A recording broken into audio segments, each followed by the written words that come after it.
오늘 설교의 제목은 하나님께서 제시한 번영의 조건들, 하나님께서 제시한 번영의 조건들입니다. 경제적으로나 물질적으로 번창하고 성공하여 사회적 높은 가치나 지위를 얻는 것을 번영이라고 합니다. 개인적인 행복, 건강, 측정할 수 있는 변수들이 높은 수준에 도달한 상태를 말하는 것입니다. 국가적으로는 경제적 부가 증가되는 것을 말하고 국방력이 강성해지고 영토가 확장되는 것을 말하는 것입니다. 국가적인 번영을 말할 때 우리는 영국이라는 나라를 거론하지 않을 수가 없습니다. 과거에 하나님께서 성경을 사랑하는 영국에게 큰 번영을 이루게 해주셨기 때문입니다. 그 시대는 영국의 빅토리아 여왕의 시대인 것입니다. 어느 나라 대통령보다도 킹 제임스 성경을 가장 존중했습니다. 여왕의 왕자 앞에는 항상 작은 탁자가 놓여 있었는데 그 탁자 위에는 킹 제임스 성경이 항상 올려져 있었던 것입니다. 한 번은 남아프리카 줄론족의 족장이 여왕을 찾아 방문했습니다. 그래서 그 족장이 여왕에게 질문하기를, 영국을 이렇게 위대하게 만든 것이 무엇입니까? 라고 질문했습니다. 그때 여왕은 앞에 탁자를 가리키면서 바로 대영제국을 이룩한 것은 킹 제임스 성경 덕분입니다. 이렇게 말했던 것입니다. 빅토리아 여왕의 성경에 대한 사랑은 나라 간의 무역 정책에서도 잘 드러납니다. 성경 보급을 허용하지 않는 나라와 무역을 허용하지 않았던 것입니다. 그래서 여왕 집권 기간은 63년간 약 800만 권의 성경이 전 세계로 보급되게 된 것입니다. 하나님께서 얼마나 여왕을 아껴 주셨겠습니까? 하나님께서 빅토리아 여왕에게 번영을 주셔서 그녀의 통치 기간 동안 대영 제국에는 해가 지지 않는다라는 말이 있었습니다. 영국 본토인 잉글랜드에서 해가 질 무렵 식민지인 캐나다에서 해가 떴고, 캐나다에서 해가 지게 되면 식민지 호주에서 해가 떴던 것입니다. 그리고 호주에서 해가 질 무렵에는 또 식민지 인도에서 해가 떴고, 또 인도에서 해가 질 무렵에는 식민지 남아프리카 공화국에서 해가 떴던 것입니다. 남아프리카 공화국에서 해가 질 무렵은 다시 한 바퀴를 돌아서 잉글랜드에서 해가 떴던 것입니다. 그래서 해가 지지 않는 큰 나라를 만든 것입니다. 하나님께서 그렇게 번영을 이룩하게 해 주신 것입니다. 그러나 1904년 영국이 킹 제임스 성경을 버리고 개혁 성경의 모체인 RV 성경, 즉 변개된 성경을 만들게 됩니다. 그것을 국가적으로 권장하게 되었어요. 하나님께서는 대영 제국을 역시 마찬가지로 버렸고 대영 제국이 가졌던 모든 식민지를 뺏었던 것입니다. 하나님께서 킹 제임스 성경을 아끼는 민족을 아끼셔서 번영케 만드는 것은 역사적으로 증명된 것입니다. 미국도 부와 자유를 얻은 것은 킹 제임스 성경 때문인 것입니다. 미국은 청교도 선조들이 바른 믿음을 가지고 1777년 2만 부의 킹 제임스 성경을 영국으로부터 수입하게 됩니다. 그래서 1782년 성경을 출판하여 보급하고 국가적으로 대대적으로 권장을 하게 됩니다. 그런데 미국이 이렇게 번창을 하던 후에 세계 2차 대전 후 쏟아져 나온 변개된 성경들을 옹호하고 킹 제임스 성경을 빨리 버리려는 움직임이 나타났던 것입니다. 그렇게 해서 현재 여러분이 알고 계시지만 이렇게 이 지경까지 미국이 쇠락하고 있는 것입니다. 영국과 미국이 킹 제임스 성경을 존중했을 때 하나님께서도 그 나라를 존중하시고 번영케 해 주신 것입니다. 오늘 본문 하나님께서 여호수아에게 직접적으로 말씀하시는 구절입니다.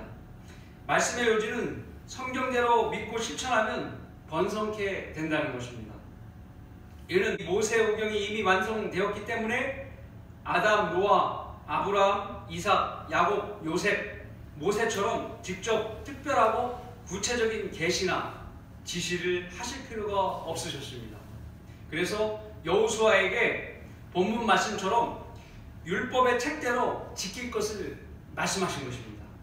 다시 말해서 여호수아는 성경의 권위 아래서 백성의 지도자가 된 첫 번째 인물이 된 것입니다. 왜냐하면 여호수아 1장에는 아직 왕이 없었기 때문입니다. 마치 그리스도인이 킹제임스 성경을 최종 권위로 삼아서 생의 인도함을 받는 것과 동일한 개념입니다. 매우 의미심장한 말인 것입니다.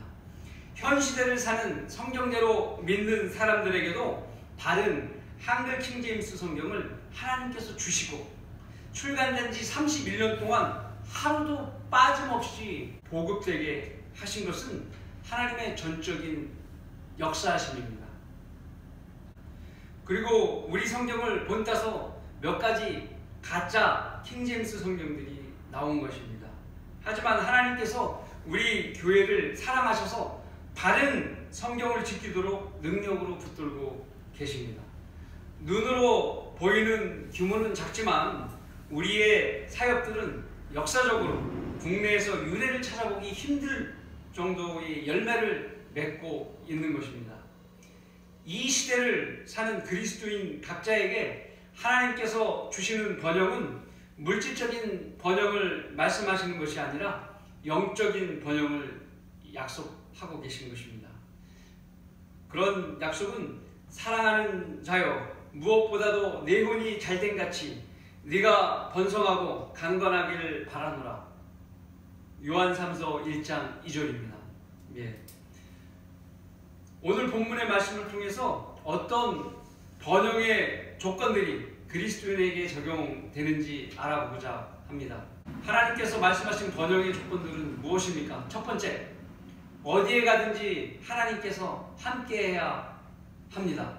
이는 주 너희 하나님이 네가 어디로 가든지 너와 함께함이라. 오늘 말씀의 9절의 일부분입니다. 성경의 말씀은 모두에게 동일하게 주어진 말씀이 아닙니다. 구원받지 않는 사람에게 이 말씀이 적용된다고 주장하는 사람들이 있다면 그는 사람이 태어날 때부터 구원받기로 정해졌다고 주장하는 극단적 칼빈주의자, 일명 기독교의 사주팔자를 따지는 자들입니다. 그래서 하나님께서는 모든 사람을 현재 사랑하고 계시다고 그들은 주장합니다. 몰라도 한참 모르는 사람들입니다. 우리가 아는 것은 우리는 하나님께 속해 있으므로 온 세상은 악함 속에 놓여 있다는 것이라. 요한일서 5장 19절의 말씀입니다. 하나님께 속해 있는 사람들을 하나님의 아들들이라고 하며 그 외의 사람들은 사랑은커녕 하나님의 진노에 머물러 있는 것입니다. 하나님께서 그의 생애에 진노를 내리지 않는 것은 하나님께서 자비를 베풀고 있기 때문입니다. 그러나 하나님의 아들들은 영원한 생명의 약속을 받은 성도들입니다. 성도들이라는 말은 그들 몸이 하나님의 거룩한 성전이 되었다는 것을 의미합니다. 누구든지 주님을 영접할 때 하나님의 영이 그 사람 안에 들어가서 성전을 삼으시는 것입니다. 그러면 하나님께서 우리 안에서 함께 먹고 함께 거하시는 신비로운 일이 생깁니다. 이것이 내 안에 사시는 그리스도의 영광의 신비입니다. 구약에는 간음을 지은 다윗이 성령께서 떠나시지 말아달라고 애원하는 기도를 하는 기록이 시편 51편 11절에 기록되어 있습니다. 그 당시 구약시대에는 죄를 지으면 성령님이 떠날 수 있었기 때문입니다. 그러나 현 교회시대에는 한 번 들어오신 성령께서 받은 우리의 구원을 영원히 보증하시기 때문에 절대로 떠나지 않으십니다. 그래서 우리가 죄를 지으면 우리 몸 안에 계시면서 슬퍼하시는 것입니다. 하나님의 거룩한 영혼을 슬프게 하지 말라. 너희가 그로 인하여 구속의 날까지 인침을 받았느니라. 에베소서 4장 30절 말씀입니다. 또 내가 아버지께 기도하겠고 그분께서 예수님께서 하신 말씀이에요. 그분께서 또 다른 위로자를 너희에게 주시리니 그가 너희와 함께 영원히 거하리라. 영원히 거하리라. 네. 성령님께서 영원히 거하시리라고 예수님께서 말씀하신 것입니다. 요한복음 14장 16절. 그래서 우리는 한번 구원받으면 성령님이 영원히 거하시기 때문에 구원을 잃어버리지 않는 것입니다. 그러므로 한번 구원받으면 성령께서 어디에 가든지 함께 하시는 것입니다. 만일 구원받지 못했다면 주님께서 함께 하시지 않기 때문에 어떤 번영도 없고 진노만 있을 뿐입니다. 구원받은 사람들은 이렇게 불이익을 당하는 거예요.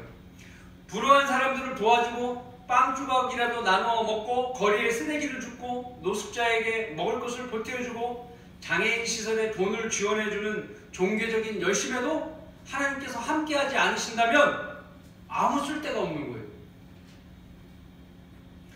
하나님과의 관계에서 죄의 문제가 해결이 되지 않은 죄인이 사람들에게 인간적인 선행을 베푸는 것은 하나님께 전혀 관계없는 일인 것입니다. 혼자 자기가 좋아서 한 일일 뿐이 아닌 것입니다. 그러므로 모든 사람들은 최우선적으로 구원받아야 되는 것입니다. 구원받음으로 받는 그의 복은 지상에서 받은 물질적인 복과 비교할 수 없을 만큼 큰 것이에요. 또한 그는 하나님의 나라에서 얻는 영적인 복들까지 누리게 되는 것입니다. 그 영적인 복이란 육신적으로 먹고 마시는 것이 아니라 바로 성령 안에서 의와 화평과 기쁨을 얻게 되는 것입니다. 어디 이뿐이겠습니까? 우리 안에 내주하시는 하나님의 덕분으로 우리의 필요를 공급받습니다. 그 공급은 기도를 통해서 얻게 되는 것입니다. 연약한 우리를 돕기 위해서 각자의 몸에 함께 하심으로 내가 미처 기도하지 못한 사항까지도 대신 기도를 해 주시는 것입니다. 또한 주님은 성경을 쓰신 저자이시기 때문에 우리가 진리의 지식을 배우고자 한다면 우리 안에서 진리로 인도하시는 훌륭한 선생님이 되어 주시는 것입니다. 그리고 주님은 우리가 해야 할 일들을 다 알려주시고 기억나게 도와주시는 것입니다. 만약 우리가 거리에 나가 복음의 말씀을 증거한다면 복음을 담대하게 전하도록 우리의 복음의 일들을 도와주시는 것입니다. 그분이 오시면 죄에 대해서, 의에 대해서, 심판에 대해서 책망하시리라. 요한복음 16장 8절의 말씀입니다. 주님께서 우리와 함께 하심으로 우리를 충만케 하셔서 세상을 책망하시는 도구로 사용하시는 것입니다. 그런데 만일 배교의 죄를 지은 사람들이 거리 설교를 한다면 하나님께서 도우시지 않습니다. 하나님께서는 루시퍼로 인하여 영적 권위에 대한 죄를 가장 큰 죄로 여기시기 때문입니다. 성령님께서 오랜 침묵을 지키시는 것입니다. 그렇게 되면 성령 안에서의 기쁨을 잃게 되며 성령의 열매 또한 멈추게 되거나 소멸될 수 있는 것입니다. 그리스도인에게 가장 큰 번영은 무엇이겠습니까? 지상에서 사는 삶의 번영은 번영도 아닙니다. 그리스도 심판석에서 받는 상이 최고입니다. 천년왕국에서 다스리게 될 성읍의 수를 손가락으로 꼽아볼 것을 생각해 보십시오. 이 모든 일들이 주님께서 우리 몸에 함께 사시기 때문에 가능한 것입니다. 그래서 사람이 번영을 누리기 위해서는 구원부터 받아야 되는 것입니다. 하나님께서 말씀하신 번영의 조건들은 무엇입니까? 두 번째, 성경을 열심히 읽고 묵상하고 성경대로 실행해야 할 것입니다. 이 율법책을 네 입에서 떠나지 않게 하고 주야로 그 안에 있는 것을 묵상하여 그 안에 기록된 모든 것대로 지켜 행하라. 그리하면 네가 너의 길을 번영하게 만들 것이고 네가 좋은 성공을 이루리라. 여호수아 1장 8절의 말씀입니다. 너크만 목사님에 대한 이승호 목사님의 회부의 글을 잠시 읽어드리겠습니다. 내가 너크만 목사님을 만나서 처음 했던 말입니다. 목사님, 오래 사셔야 합니다. 더 많은 책을 쓰셔야 하기 때문입니다. 그래야 나도 오래 살아야 합니다. 그 책을 다 읽어야 하기 때문입니다. 작년 1월에 뉴욕에 갔다 오는 길에 나는 펜사콜라에 들러 너크만 목사님을 만나 교제하면서 내가 목사님을 뵙고 처음에 무슨 말을 했는지 생각나시냐고 물었더니 모르겠다고 대답하셨습니다. 좀 전에 대화했던 내용을 물으신 겁니다. 그때 내가 이런 일을 했었노라고 했더니 많이 웃으셨습니다. 너크만을 존경하고 사랑하는 사람들은 그분의 성경 실력에 매료되고 또 압도당하기 마련입니다. 강연회 때마다 그분은 태연스럽게 이렇게 말씀하십니다. 미생물에서 천체학까지, 아니 세상의 어떤 것이라도 질문하면 5초 이내에 성경에서 찾아 보여주겠다고 했습니다. 이것은 사실입니다. 150권이나 킹제임스 성경을 읽고 24,000권의 책들을 섭렵하고 IQ가 190에 그가 쓴 120권의 다양한 분야의 책들이 감히 누가 흉내낼 수 있겠습니까? 특히 그의 성경대로 믿는 사람들의 주석서는 존 칼빈 이래 가장 유명하다는 500명 이상의 주석가들이 범해놓은 오류들을 일일이 지적하고 있습니다. 사도 바울 이래 그와 같은 사람은 나온 적이 없습니다. 한 번은 내가 목사님께 이렇게 여쭈었습니다. 만일 목사님이 태어나지 않았더라면 어떻게 되었을까요? 사실 그분이 태어나지 않았더라면 지금까지 누가 성경을 바르게 알고 있는지 몰랐을 것입니다. 그랬더라면 성경대로 믿는 사람들, 즉 바이블 빌리버가 나오지 못했을 것입니다. 이것이 이송우 목사님의 회고의 글입니다. 너크만 목사님은 하루에도 몇 권의 책을 읽을 정도로 속독법을 가지신 분이었는데 성경만은 그렇게 읽을 수 없었다고 합니다. 그렇게 읽으면 하나님께서 아무런 조명도 주시지 않았다는 것입니다. 그래서 손가락을 하나하나 집어가면서 겸손하게 성경을 읽으면 성령님께서 말씀을 깨닫게 도와주셨다는 것입니다. 누구나 교만한 마음으로 성경을 읽게 되면 안 됩니다. 성령님께서 함께 하셔서 가르쳐 줄 수 있도록 늘 겸손한 자세로 말씀을 접해야 합니다. 이것이 성경을 읽는 방법입니다. 특별한 주석서가 없더라도 겸손한 마음으로 읽게 되면 한글 킹제임스 성경은 잘 이해할 수 있습니다. 우리가 구원받은 것은 어떠한 행위로 되는 것이 아니며 또한 어떠한 행위로 받은 구원을 유지시키는 것이 절대 아닙니다. 오직 행위는 성도가 하나님을 위한 삶을 잘 살려고 할 때 필요한 것입니다. 성경은 말씀하십니다. 구원받고 난 우리는 이제부터 주 예수 그리스도를 위한 삶을 살아야 한다고 고린도후서 5장 15절에 기록하고 계십니다. 그가 모든 사람을 위해 죽으신 것은 산 자들이 이제부터 더 이상 자신들을 위해 살지 않고 자기들을 위하여 죽었다가 다시 살아나신 그분을 위하여 살게 하려는 것이라. 예수 그리스도를 위해서 살게 하기 위해서 그랬다는 것입니다. 이것이 구원받은 사람이 취해야 할 자세입니다. 주님을 위한 삶을 살기 위해서는 주님의 뜻을 알아야 하는 것입니다. 주님의 뜻을 명확하게 알기 위해서는 우리는 하늘에 올라가서 여쭈어봐야 하는 것입니까? 하나님의 사람 모세 또한 그것은 하늘에 있는 것도 아니며 그것은 또한 바다에 건너가서 있는 것도 아니라고 말했습니다. 내 손 안에 있는 기록된 말씀을 통해서 지키고 행하는 것입니다. 주님의 뜻을 아는 길은 성경을 주야로 읽고 묵상하는 것입니다. 또한 시대적으로 민족적으로 잘 구분해서 꾸준히 공부하면 진리의 지식에 이르게 되는 것입니다. 특히나 성도가 체계적으로 배우고 더 향상된 지식을 배우려면 킹제임스 성경 신학교에 등록하면 됩니다. 결국 배움을 통해 하나님께서 우리를 어떠한 선한 용도로 만드셨는지 알게 됩니다. 이는 하나님께서 미리 정하신 대로 우리로 선한 일들 가운데 행하게 하려는 목적이 있으심을 깨닫게 되는 것입니다. 너크만 목사님은 말씀하셨습니다. 여러분이 복을 바란다면 나이프 매거진과 같은 잡지들과 TV를 오가는 것보다 창세기 1장과 요한계시록 22장 사이에 그곳에서 시간을 보내야 할 것입니다. 이것이 복을 바라는 길이라는 것입니다.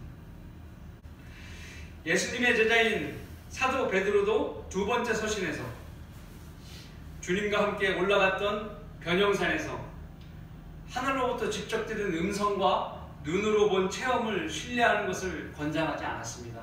왜냐하면 어떤 체험보다도 성령께서 성경에 기록하신 확실한 예언의 말씀이 확실한 신뢰를 주기 때문에 그렇습니다. 성경은 말씀을 실행함에 있어서 오른쪽이나 왼쪽으로 치우치지 말 것을 명령하고 있습니다. 네 발이 가는 길을 잘 살펴 네 모든 길을 굳게 세우라. 오른편이나 왼편으로 돌이키지 말고 네 발을 악에서 떠나게 하라. 잠언 4장 26절 27절의 말씀입니다. 모든 실행은 기록된 말씀이 전제가 되어야 합니다. 실행함에 있어서 한쪽으로 치우쳐서 악에 들어서거나 하나님의 뜻이 아닌 길로 좌회전하거나 우회전하면 잘못된 길로 가게 되고 원래의 목표에서 벗어나게 되는 것입니다. 성령님의 인도하심을 따라서 말씀을 제대로 이해하고 깨닫는다면 바로 직진하게 될 수 있는 것입니다. 그렇게 되면 모든 길에서 굳게 서게 되는 것입니다. 그러나 성경에 제시된 말씀을 최종 권위로 두지 않는 사람들은 인간의 전통과 각종 유혹들에 따라서 부질없는 행위를 하는 것입니다. 그 결과 자신의 발이 악에 머물게 되고 하나님의 진노를 받게 되는 것입니다. 마귀에게 정복당할 영적으로 타락하게 되어 배교의 길로 들어가고 흔적도 없이 교제권에서 사라져버리는 것입니다. 마치 재판관기 시대처럼 바빌론 포로기처럼 말씀을 잊고 살아가는 민족의 불행을 그에게서 발견하게 되는 것입니다. 이런 일들은 하나님께서 약속하신 번영의 조건인 성경을 열심히 읽고 묵상하고 성경대로 실행하지 않았기 때문에 발생하는 것입니다. 하나님께서 말씀하신 번영의 조건들은 무엇입니까? 셋째, 강건하고 담대해야 합니다.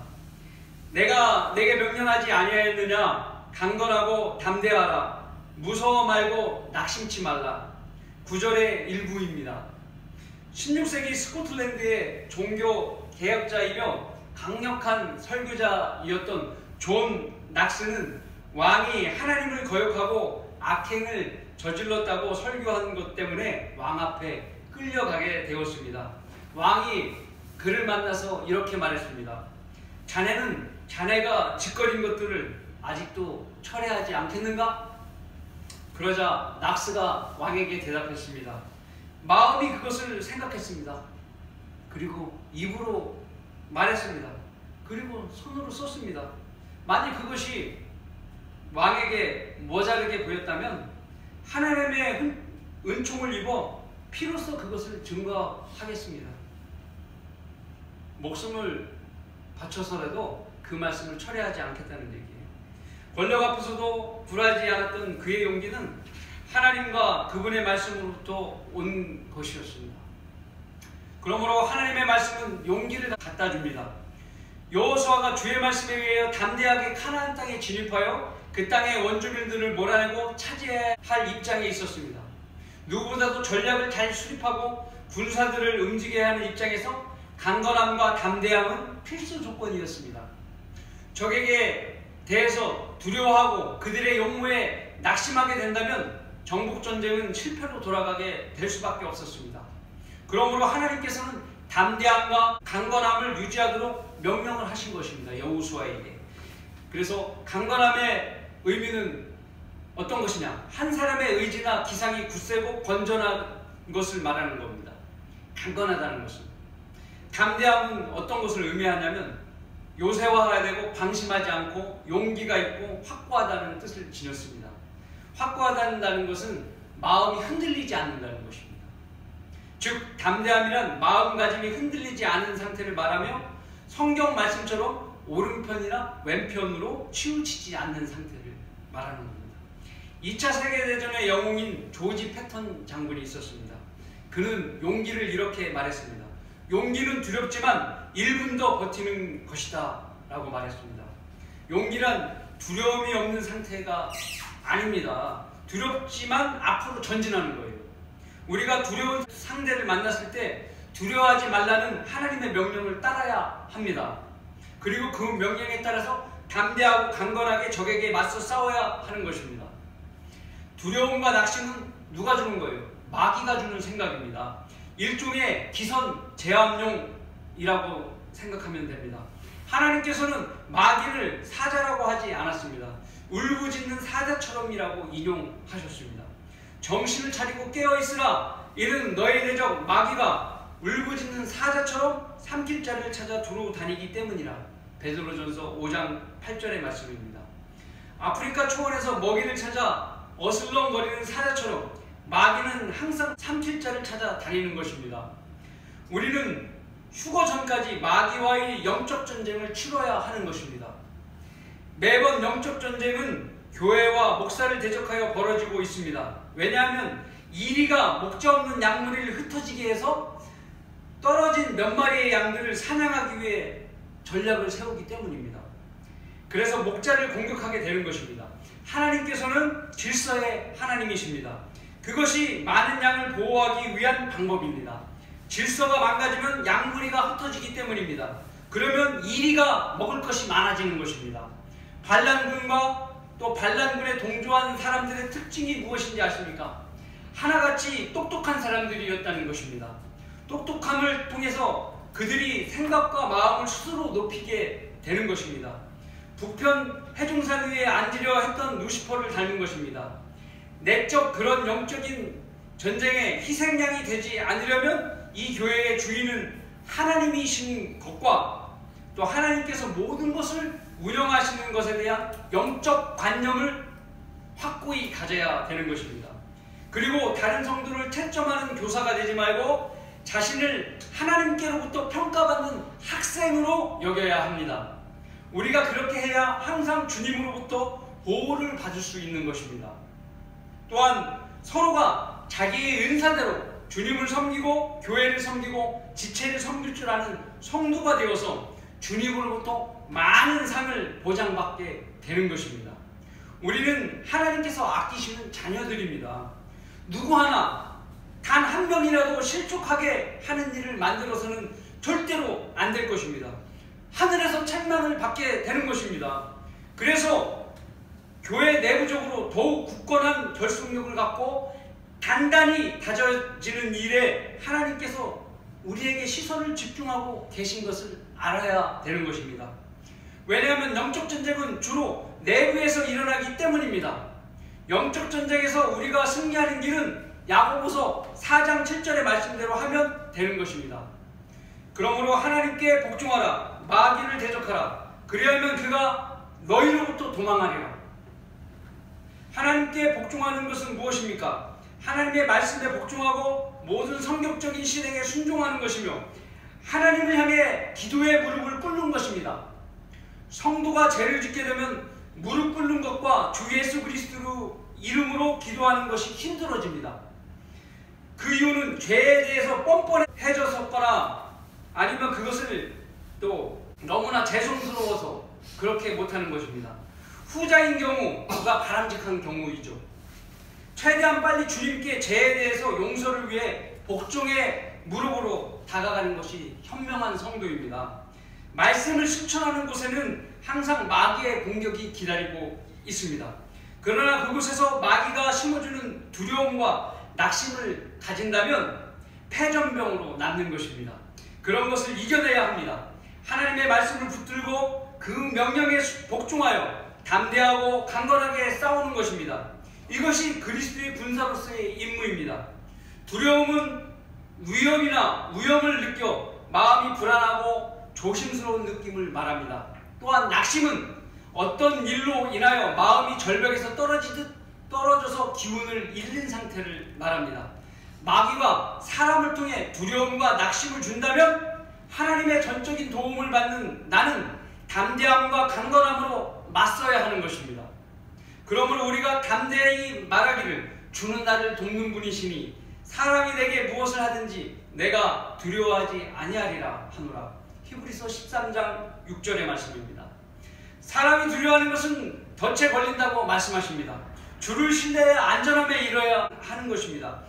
사람을 두려워하면 덫에 걸리나 주를 신뢰하는 자는 누구나 안전하리라. 잠언 29장 25절의 말씀입니다. 유다의 히스기야 왕은 하나님께 온전히 신뢰를 두어서 아시리아 사내립 군대 18만 5천 명과 전쟁도 하지 않고 하나님의 능력으로 한순간에 그들을 죽이게 되었습니다. 그가 사내립의 군사를 무서워하고 주를 신뢰하지 않았다면 유다 왕국은 속히 무너졌을 것입니다. 그러므로 하나님께로부터 번영을 얻는 조건은 우리가 주님만을 의지하여 모든 영적 전쟁에서 강건하고 담대함으로 나아가는 것입니다. 결론을 맺겠습니다. 내 백성이 지식이 부족함으로 멸망하는도다. 네가 지식을 거부함으로써 나도 또한 너를 거부하리니 네가 나에게 제사장이 되지 못하리라. 네가 네 하나님의 율법을 잊었으니 나도 또한 네 자녀를 잊어버리리라. 그들은 번성할수록 나를 거역하여 범죄하였으니 내가 그들의 영광을 수치로 바꾸리라. 호세아서 4장 6절 7절의 말씀입니다. 이스라엘 백성들이 하나님의 말씀을 통해 충분한 지식을 얻었다면 민족이 시련을 당할 일이 없었을 것입니다. 오히려 그들의 육신적 번영이 오히려 하나님의 말씀을 잊어버리는 데 촉진제 역할을 했습니다. 성경은 영생과 번영을 약속하고 있는 책입니다. 이 번영을 얻기 위해서는 첫째로 누구나 예수 그리스도를 구주로 영접하고 구원을 받아야 하고, 둘째로 주야로 성경을 읽고 묵상하고 실행해야 합니다. 셋째로 성경의 실행이나 영적 전쟁에서 강건하고 담대함으로 굳게 서서 매진해야 합니다. 하나님께서 함께하지 아니한 열성은 실패뿐입니다. 무엇이든지 실행을 계획함에 있어 기도와 말씀의 인도함을 따라 결정하고 강건함과 담대함을 가지고 모든 사역에 임해야 할 것입니다. 우리는 지상의 물질적인 번영을 목표로 살아가는 어리석은 사람들처럼 살지 말고 하나님을 최선을 다해 섬기면서 주님께 영광을 돌리는 삶을 살아서 칭찬과 영광과 존귀를 받는 모두가 되시길 바라겠습니다.